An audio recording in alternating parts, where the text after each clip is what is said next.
I get this question all the time.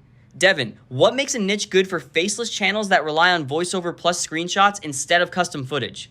The short answer is this. A good niche is screen native, meaning the proof, the story, and the value can all live on a screen. Here's the framework I'd use. First, asset density. Can you consistently show dashboards, websites, product pages, documents, charts, social posts, maps, or app screens? If the niche gives you visual evidence on screen, you're in good shape. Second, explanation over spectacle. If the value is mostly teaching, comparing, ranking, reviewing, or breaking something down, screenshots work. If the value depends on physical action, emotion, or cinematic footage, screenshots usually feel cheap. Third, visual variety.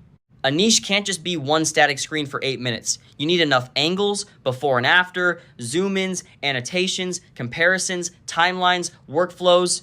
Fourth, rights and access. If your videos would depend on copyrighted clips, private communities, or hard-to-source visuals, that niche is weaker for this format. My decision rule is simple.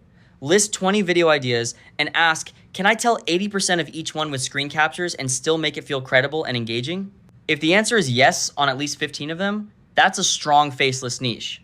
Great fits are things like software tutorials, AI tool breakdowns, website teardowns, app comparisons, productivity systems, and some research-based business content.